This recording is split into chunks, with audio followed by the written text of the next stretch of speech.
Selamat berjumpa dengan channel Yuliarto Joko Putranto, teman-teman.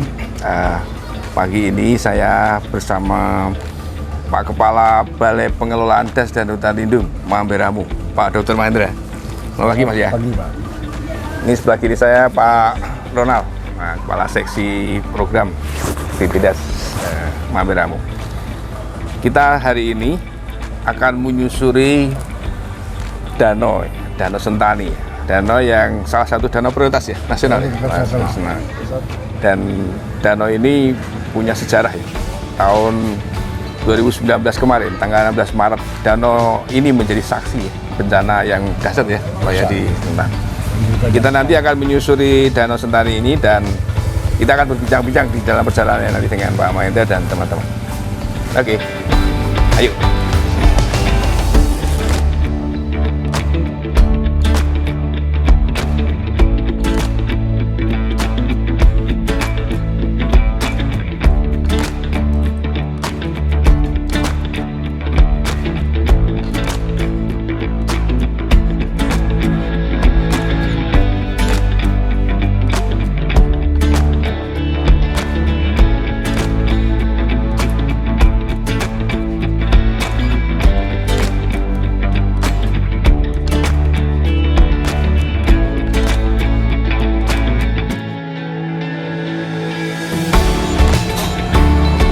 Pak Mayan, kita akan mau jalan-jalan nih ya, ke Danau Sentani. Pak Mayan bisa memberikan gambaran umum dulu lah. Danau Sentani itu seperti apa gitu ya, luasannya, ya, kemudian Danau Sentani ini Pak, luasnya kurang lebih 9.360 hektar keseluruhan. Okay. Nah, ini kedalaman rata-ratanya kurang lebih 45 meter sebenarnya. Karena gini Pak, ini ada dua tempat. Jadi yang sebelah kanan itu kedalaman 70, yang sebelah kiri juga hampir sama 60. Cuma yang bagian tengah, yang bagian pelabuhan ini kedalaman maksimalnya 8 meter. Jadi sebenarnya nggak terlalu dalam. Danau Sentani ini sebetulnya sumber airnya berasal dari 14 sungai yang masuk dari Sikok dan Das Sentani masuk ke Danau Sentani. Nah, keluarnya outletnya itu melalui Sungai Jayapuri. Dan Sungai Jayapuri itu sungai yang melalui kota Akso, Kabupaten Kerom, dan dia bermuara di Laut Utara, Papua. Nah ini sebetulnya gini, makanya keberadaan kawasan konservasi Jakarta Siklop, kelestarian kawasan konservasi berdampak pada kelestarian danau ini sendiri. Kalau dia pada musim hujan, kalau kita nggak mengendalikan runoff-nya ada di sini, maka ini akan menjadi banjir Danau Sentani. Demikian juga pada musim kemarau. Nah, yang dikhawatirkan kan gini Pak, kalau sudah suplai air ke Danau Sentani ini berkurang, maka yang ada juga malah berkurang kekeringan. Karena ini kan danau tektonik Pak, bukan danau vulkanik. Jadi danau tektonik itu danau apa? Danau yang tercipta karena proses-proses tektonik. Jadi semacam patahan. Ya. Makanya sebetulnya secara umum Das Sentani itu ada satu das yang catchment-nya banyak patahan, Pak. Sehingga sering terjadi gerakan-gerakan tanah, apalagi dengan tipe geologi yang metamorfik, dia mudah sekali longsor. Ini yang sebenarnya perlu dijaga, bagaimana mitigasinya, sehingga ke depan pengendalian terhadap terjadinya bencana satu bisa dipenuhi. Pak Mahen, kan ini termasuk danau prioritas ya Pak ya? Ya. Di 15 danau prioritas nasional ya. Sebetulnya isu-isu apa sih sebetulnya yang mengapa ini dijadikan danau prioritas ini? Ini ada sumber air Pak, sumber air buat masyarakat Sentani, Kota Jayapura. Selain objek wisata. Dan kedua, ini adalah penghasil ikan terbesar untuk di Papua sebetulnya. Danau Sentani ini. Baik alami maupun yang dibudidayakan. Ini isu yang paling krusial selain isu-isu sosial ya. Jadi ketergantungan masyarakat terhadap danau ini tinggi sekali. Ini ada sumber air tawar terbesar buat masyarakat Kota Jayapura sekitarnya. Ini Pak, sekitar sini kan kita lihat ada banyak kawasan-kawasan yang terbuka ya. Ya. Ini termasuk kategori kritis atau seperti apa ini penjelasan? Jadi kalau sebelumnya gini Pak, kondisi ini kan sudah terjadi bertahun-tahun Pak. Sudah sekitar hampir 50 tahun ke belakang sudah kayak gini. Ini mah kondisi alaminya semacam ini sebenarnya. Kondisi alaminya semacam ini. Karena apa? Pertama adalah volume tanahnya dangkal. Terus kedua, ini bukan berarti tangkapan apa water holding capacity-nya rendah. Sehingga air itu langsung mengalir ke bawah. Sehingga kalau toh dia di masyarakat di sini keuntungannya dalam pertanian itu tidak ada yang pertanian intensif Pak, kalau kita lihat. Karena memang lahannya nggak ada untuk pertanian intensif. Kalau toh kita ingin mengendalikan lahan-lahan yang gersang ini adalah kita mengendalikan pengelolaannya. Jangan sampai ada kegiatan pertanian intensif, ada pembakaran lahan dan sebagainya. Jadi dibiarkan aja dalam bentuk rumput, suksesi alami terjadi. Kita bisa lihat bahwa di daerah yang lembah-lembah itu suksesi alami terjadi cepat, jadi tumbuh pohon dan sebagainya. Karena kalau kita ada treatment melawan penanaman, itu butuh kos yang besar dan tingkat keberhasilan ini sudah sangat tinggi. Karena ini kalau siang panas sekali, sehingga rawan akan terjadi kebakaran. Nanti kita bisa dilihat agak dekat Pak bahwa di sana nggak ada aktivitas pertanian, nggak ada aktivitas pertanian, cuman dibiarkan begitu. Secara umum masyarakat di sini tak pencarian apa di sini ya? Perikanan Pak. Perikanan ya. Perikanan dan meramu kan yang dicari adalah sagu dan buah-buahan.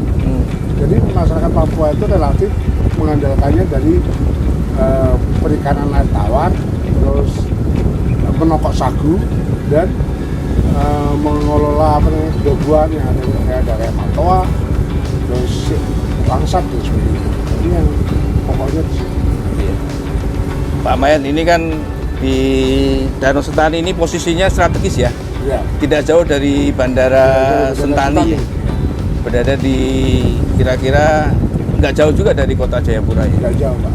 Kan suatu saat ini akan menjadi pusat pertumbuhan lah ya kayak gitu ya. Kira-kira tata ruang sudah mengantisipasi itu belum ya? Nah kebetulan Pak, ini kan sedang disusun RDTR, pengendalian gas Sentani sebetulnya. Dan itu sudah berjalan, sudah pembahasan akhir dan kita tinggal tunggu pengesahannya saja. Nah termasuk bagaimana memetakan sepadan danau, mana yang wilayah sepadan danau itu akan segera ditetapkan. Sehingga mana yang daerah lindung yang nggak bisa diapa-apain, mana yang bisa dikembangkan itu sudah ditetapkan. Kemarin tim tata ruang sudah turun dan ini sudah pada pembahasan akhir tinggal kita ya. Tapi yang paling penting Pak bukan pada penyusunan RDTR-nya, tapi bagaimana mengendalikannya. Nah ini yang menjadi PR buat semua stakeholder. Dan ini diharapkan pemerintah daerah, baik bupati maupun gubernur itu menjadi garda terdepan dalam hal pengendalian tata ruang yang ada. Pak Mayan, kemarin kan kita di Siklop ya, di Cagar Alam dan kita melihat kegiatan rehabilitasi kita ya di Siklop ya. Dan saya lihat di situ ada jalan bagus itu ya. Artinya sudah disiapkan memang kayaknya akses jalan yang memudahkan di sana. Tadi mungkin ya nggak lama lagi akan menjadi pusat pertumbuhan juga ya, karena sangat view-nya bagus dan sebagainya. Ini juga bagian yang harus diperhatikan kali ya di tata ruang nanti ya. Apalagi tanahnya kan kayak gitu ya, sangat rentan, rentan terhadap longsor juga kan ya. Jadi langkah-langkah kita kan nanti kan di Cagar Alam ya Pak ya, Cagar Alam, kemudian di bawahnya ada hutan produksi terbatas, ada hutan produksi. Itu apakah ada langkah-langkah khusus nih? Hubungannya dengan tata ruang juga sebenarnya? Sebenarnya gini Pak, sebetulnya kan masyarakat Jayapura dan sekitarnya itu haus akan tempat wisata. Dan wisata namanya kami kemarin dari BPDAS berdiskusi dengan stakeholder, dan mari ada PT Freeport dan yang lainnya. Mari kita hijaukan daerah yang dalam kiri jalan. Sehingga apa? Pada saat masyarakat di sana itu dapat hasil dari yang namanya kegiatan pariwisata. Begitu hijau itu kan menjadi pariwisata. Nah sampai kalau itu sudah menghasilkan, dia tidak akan ada kegiatan lain. Karena gini Pak, masyarakat Papua itu taat dengan aturan adat. Nah, tidak serta-merta semua investor bisa masuk tanpa melalui adat. Nah, daerah-daerah yang siklop itu ada penguasaan adatnya ada sendiri. Ada daerah anak suku, saya lupa apa namanya, itu nggak bisa yang lain masuk kalau nggak ada izin itu. Nah, ini yang kita kembangkan, bagaimana masyarakat adat itu bisa mengelola itu bagian dari objek wisata yang menghasilkan. Nah, makanya tata kelola landscape dalam hal menata daerah Danau Sentani ini penting. Mana daerah-daerah untuk objek wisata, mana daerah-daerah untuk mengembang ekonomi, dan tentunya harus ditata sesuai dengan kemampuannya masing-masing. Kalau kita taat itu aman. Yang menjadi tantangan ancaman danau ini adalah satu, pencemaran, Pak. Pencemaran dari limbah rumah tangga. Kedua, dari limbah-limbah pasar, sampah. Nah, ini harus dicegah untuk masuk. Terus ketiga adalah ancaman terhadap pelestarian ini, Pak. Ekosistem sagu yang ada di sini. Sagu ya? Ini kan hutan sagu, Pak. Jadi keberadaan hutan sagu ini mampu menjaga sedimentasi itu terjadi di danaunya. Pada bulan Desember kita mencoba survei untuk memetakan batimeter di danau ini. Sekaligus kita mencoba melihat sedimen rate-nya. Ternyata begitu kita ambil beberapa sampel, tidak terjadi sedimen yang signifikan di danau ini. Karena belum dalam bentuk solid tanah, tapi masih lanau hasilnya. Jadi kita bisa simpulkan sebenarnya sedimentasi tidak terjadi di tubuh danau sendiri, tapi masih di pinggir-pinggirnya. Karena ada ekosistem sagu ini. Nah, kalau ekosistem sagu ini rusak, maka buffer terhadap perairan danaunya tidak ada. Perlindungan danau Ini yang harus ya semua pihak harus mengamankan. Nah, BPDAS yang dilakukan selama ini mencoba mengembangkan sistem early warning, Pak. Early warning ya. Jadi kapan kita waspada terjadi bencana dan sebagainya. Ini kita menjalin komunikasi kepada pemerintah daerah Kabupaten Jayapura dan pemerintah daerah Kabupaten Kota. Kita mencoba memasang weather station yang bisa kita pantau setiap 5 menit, sehingga kalau terjadi hujan, yang ke depan kita mau kembangkan adalah kita mencoba bentuk tinggi muka air danau itu yang paling normal berapa. Nah, ini kemarin kita sudah dapat tawaran dari Dinas Balai Wilayah Sungai ya, Balai Wilayah Sungai, bahwa mereka sudah punya stasiun pengamat arus sungai.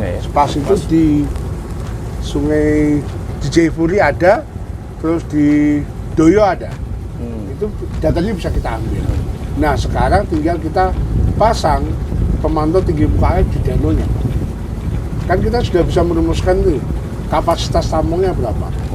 Sehingga pada curah hujan berapa dan pada lama hujan berapa akan terjadi ketinggian danau itu akan melampaui batas badan danau. Ini yang ke depan BPDAS akan kembangkan, dan kalau itu terjadi itu akan menjadi early warning yang bagus buat masyarakat. Ya, memang tupoksi BPDAS akan ke sana ya, Pak Ya. ya, khusus untuk danau-danau tertentu ya. Ya, dan Pak Mayan, kan di Sentani ini karena danau prioritas nasional sudah ada rencana terpadu ya? sudah ada, Pak. Ini gimana implementasi dari Nah, jadi rencana itu? jadi kemarin, Pak, kita sudah melakukan pemantauan. Kan masing-masing stakeholder sudah melaksanakan tugasnya. Jadi kayak BPDAS, KLHK lah sebenarnya, itu sudah melakukan pengamanan, sudah melakukan reboisasi dan sebagainya di Sentani. Demikian juga dilakukan stakeholder lain. Kayak PU sudah membangun beberapa sabun dam di air-air yang masuk di sini untuk mengendalikan sedimen. Demikian juga pemerintah daerah melalui Dinas Perikanan itu sudah melakukan pengendalian terhadap petani ikan keramba itu. Keramba ya. Nah, sebetulnya kita nggak mungkin melarang petani keramba di sini, tapi bagaimana kita mengendalikan pakan, mengendalikan jumlah itu yang penting. Karena gini, Pak, ada wilayah-wilayah danau sini yang airnya itu hanya berputar di situ, itu yang berbahaya. Kayak nanti di wilayah saya lupa arahnya, tapi di daerah Genyem sana, Doyo itu air itu terperangkap karena memang muaranya di Jayapuri, Tidak mengalir ke tidak mengalir. sana ya. Nah, kalau itu dikembangkan pertanian keramba dan populasinya tidak dibatasi, maka akan menjadi racun buat ikan itu sendiri. Nah, itu teman-teman perikanan kayak sudah kesana. Terus peran kepala daerah seperti apa Pak? Dengan Wah, ini sangat aktif Pak. Saya terima kasih sekali dengan Bapak Bupati Jayapura yang betul-betul intens Pak memantau terhadap kelestarian danau sentani. Bahkan tidak jarang beliau memwa kita untuk menjelaskan apa yang terjadi di sini. Dan beliau terkait early warning terhadap kejadian-kejadian bencana itu sangat intens. Ini kita harapkan ini berlanjut. Kami juga intens dengan Dinas Lingkungan Hidup Kabupaten dan Kota kemarin kok. Ayo kita jaga sama-sama danau sentani. Dan memang mereka punya program-programnya. Sebetulnya ini tingkat kesadaran masyarakat terhadap pelestarian danau ini tinggi sekali. Ini sudah ada Pak jalan yang dibuka di sepanjang danau ini, tapi juga tidak terlalu banyak pemukiman yang berkembang, tidak terlalu banyak karena memang ada pembatasan baik dari kepala suku maupun yang lain. Ini yang budaya ini harus dikembangkan. ini sagu lumayan bagus ya Pak ya Pak? Sagu bagus ya. Ini mereka budidayakan atau alami ini? Alami Pak. Alami ya. Alami. Memang ini Pak. Harga bibit sagu mahal di sini. Mahal. Makanya kami mendorong teman-teman di BPDAS dengan persemaiannya, ayo loh kita coba kembangkan bibit sagu. Ya? Okay. Siapa tahu begitu kita bisa mengembangkan, nah nanti masyarakat dengan sendirinya mengambil Pak. Ya. Seperti yang kita kembangkan dengan pinang ya, Pak Ronald, Pak Yantes. Ya. Pinang itu dulu susah sekali dicari di Papua ini. Karena pembibitannya tidak biasa ya? Iya. Nah sekarang di persemaian pinang banyak dan masyarakat minta pinang. Dengan jadi makanya produksi pinang banyak Pak di Jayapura ini. Ya artinya BPDAS menyediakan bibit ya untuk pemulihan nanti dan sebagainya itu berdasarkan kebutuhan masyarakat juga kan Pak ya. Hasil studi kita dari 14 sungai ini itu coefficient runoff-nya itu antara 0,4 sampai 0,5. Cukup gede Pak. Gede ya? Iya. Yang menyebabkan besar itu apa? Tutupan lahan Pak, tutupan lahan. Jadi tutupan lahan di pelerengan. Pelerengan kali ya? Ya. Jadi kan kalau kita bisa lihat Pak, sebetulnya banyak daerah-daerah yang terbuka dan kita susah kembalikan untuk penanaman. Itu kan tinggi sebenarnya. Nah, namun demikian berdasarkan simulasi terhadap daya tampung, itu masih bisa ditampung oleh danau sentani. Keseluruhan runoff segitu.